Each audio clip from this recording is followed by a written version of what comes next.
What's up, my people? Mikey Proto checking in. I'm going to play a little video for you guys, and I want you to check this out. Start understanding quantum physics, you realize that everything is energy and nothing is separate, and then when you realize that they can measure your brainwaves with a magnet that doesn't touch your head, you realize that your thoughts are not in your head.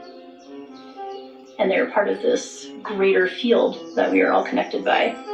And they're now trying to understand how we actually store memories, which is a developing process.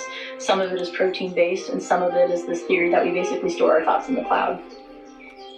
So basically you're accessing your own Wi-Fi field. And this is why there is a difference of like meeting somebody in person versus doing something over Zoom. Our biofields are interacting right now. There are low-level frequencies that our brains interact on. So having that biofield, you realize that you have your own biofield, you are your own Wi-Fi, you emit your own Wi-Fi.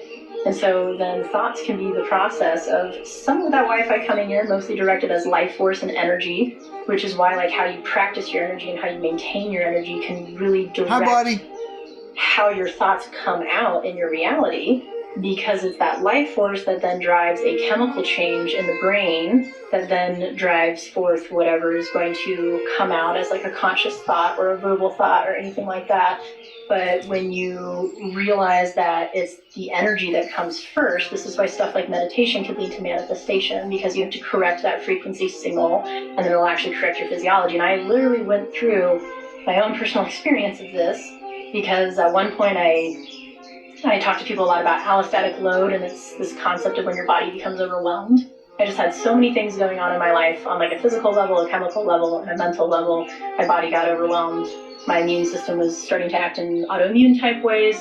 I basically became allergic to all food. This is how I know sensitivity to supplements really well. I was being made sicker by being put on supplements and medications, and my body was just rejecting all of it. And so I finally got to this point where I was at a loss, and the only thing I had left to do was listen to my body. And my body was like, I want you to sit here and drink water and eat these 3 foods and meditate and do nothing else. So that's basically what I did. But in that process, simply from meditation, this is amazing.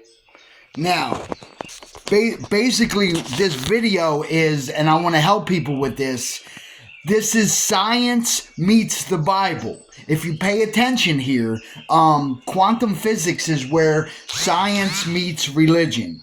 And this is why the Bible says, or God says, let the weak man say, I am strong. For in the moment that a weak man says or affirms that he is in fact strong, he no longer is that weak man. Understood?